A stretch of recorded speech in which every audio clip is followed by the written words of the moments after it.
안녕하세요. 저는 백석대학교 아동복지학과 강사 이미수라고 합니다. 이번 영상에서는 놀이 촉진의 전략적 접근에 대해서 알아보도록 하겠습니다. 유아들의 놀이 장면을 잠깐 들여다볼까요? 시장 놀이 중인데 한 유아의 동화책 가게 앞에는 손님이 안 보이네요. 유아가 잘 팔리고 있는 옆 가게를 쳐다보고 있어요.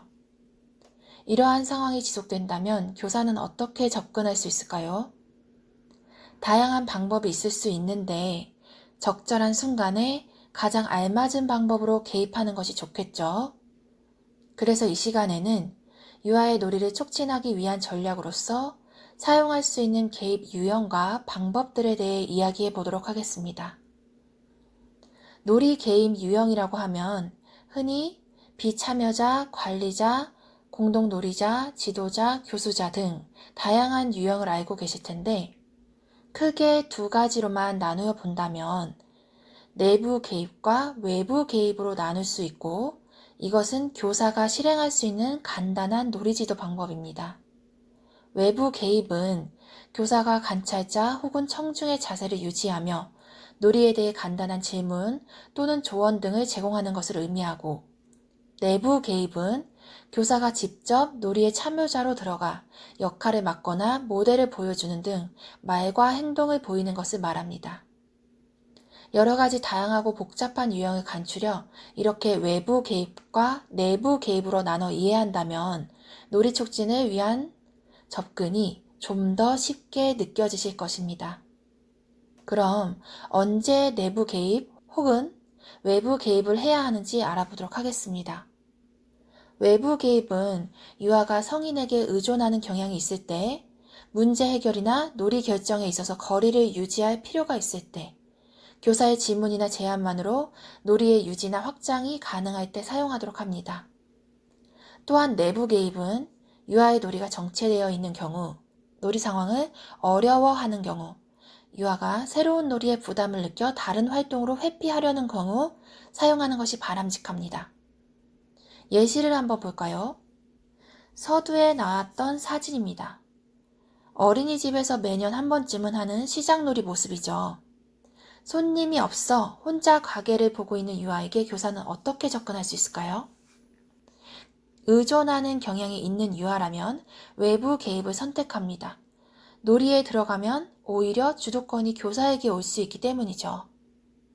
손님을 오게 하려면 어떻게 해볼 수 있을까? 이러한 질문이나 친구들에게 재미있는 동화책을 소개해줘 볼까? 이러한 제안을 할 수 있겠습니다. 만약 놀이 정체 시간이 길어지거나 유아가 이 상황을 어려워하는 경우라면 내부 개입을 하도록 합니다. 교사가 직접 놀이에 참여자로 들어가 유아 옆에서 같은 놀이를 하며 모델링을 보여주거나 아니면 손님이 되어 가게를 방문할 수도 있겠죠. 그럼 내부 개입에 대해 좀 더 알아볼게요. 내부 개입은 세 가지 유형으로 나누어 볼 수 있습니다. 첫 번째, 병행 놀이하기. 이것은 유아의 옆에서 정교한 놀이 방법으로 유아의 흥미와 놀이를 촉진하는 것입니다. 내부 개입을 했지만 교사는 유아에게 직접적으로 접근하지 않고 옆에서 비슷한 놀이를 하며 유아에게 모델링을 보여주는 것이에요. 두 번째, 함께 놀이하기. 이것은 유아와 직접적으로 상호작용하면서 교사가 적극적인 놀이 참여자로서 접근하는 방법입니다. 역할을 맡는다거나 함께 문제를 해결하는 등 공동 놀이자가 되는 것이죠. 세 번째, 놀이 교수하기. 이것은 유아가 놀이하면서 어떤 부분에서 교사의 도움을 필요로 할 때 직접적으로 개입하는 방법이에요. 예를 들어 구조물이 계속 무너지거나 퍼즐이 잘 맞춰지지 않는다면 유아는 교사에게 도움을 요청할 수 있죠. 그랬을 때 교사가 유아의 놀이 안에 들어가서 직접 시범을 보여주며 놀이가 잘 이어지도록 무언가를 직접 가르쳐 줄 수 있겠습니다.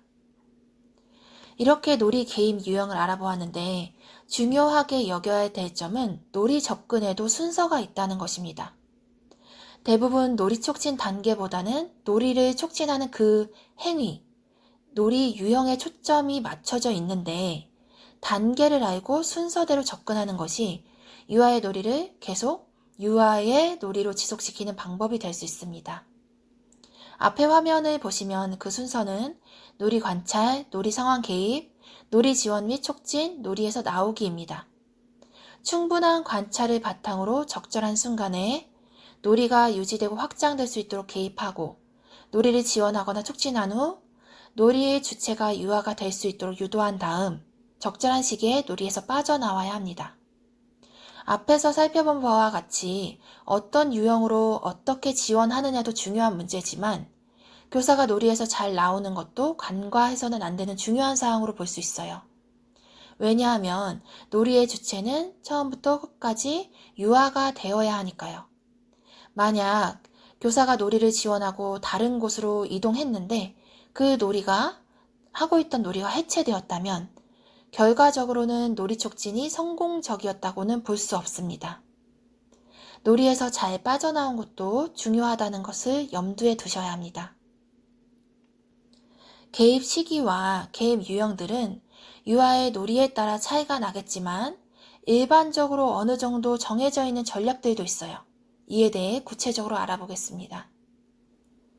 교사가 제안하여 놀이가 이루어졌더라도 최종적으로는 유아가 주도적으로 놀이를 이끌어 가도록 지도해야 합니다. 특히 유아가 상상 놀이를 할 때 놀이 수준을 파악하고 놀이 소품 추가하기, 놀이 장면 추가하기, 놀이 역할 추가하기 등을 지도해 줄 수가 있어요. 예를 들어 볼게요. 유아들이 상상 놀이를 하고 있는 상황이에요. 놀이 소품을 추가하고자 한다면 무엇이 더 필요할까? 라고 질문할 수 있겠죠. 이어지는 놀이 장면을 추가하고자 한다면 시장에 어떻게 간다고 할까? 시장에서 나온 사람들은 이제 어디로 갈까? 등의 질문을 할 수 있습니다. 또한 놀이 역할을 추가하고자 한다면 시장에 물건 파는 사람 말고 또 누가 있을까? 라는 질문을 해볼 수도 있겠어요. 소품, 장면, 역할 추가하기는 상상놀이를 촉진할 때 자주 유용하게 쓸 수 있는 질문입니다.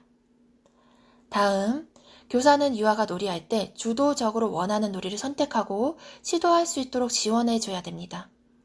교사가 계획한 놀이가 있더라도 혹은 계획한 활동이 있더라도 유아가 원하는 놀이를 우선적으로 지원하고 유아의 놀이가 교사가 계획한 놀이와 연계되도록 시도해보는 것이 바람직하겠습니다. 예를 들어 유아들이 상차리기 놀이를 하고 있는 상황이에요. 그런데 교사가 계획한 놀이는 가게놀이란 말이죠. 그럼 교사가 계획한 놀이를 하려고 유아들이 하던 놀이를 치우도록 하는 것은 어떨까요? 올바른 방법이 아니겠죠. 밑에 2번처럼 교사가 계획한 가게놀이 놀잇감을 한쪽에 배치한 후 유아들에게 이렇게 이야기할 수 있겠어요. 여기 맛있는 채소 가게가 문을 열었어요. 집에 가기 전에 채소 한번 구경하고 가세요. 과도하게 유아의 놀이를 회방하지 않고 현재 놀이와 연계될 수 있는 선에서 흥미만 가져볼 수 있게 유도한 것이죠. 만약 교사가 계획한 가게놀이에 유아들이 끝까지 관심을 보이지 않는다면 계획한 놀이, 계획한 활동, 그것은 다음으로 미루는 것이 좋겠습니다.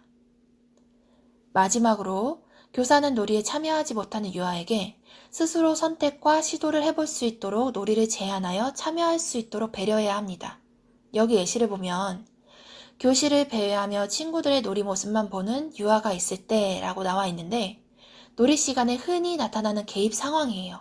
그럼 교사는 무슨 놀이를 보고 있었니? 같이 가볼까?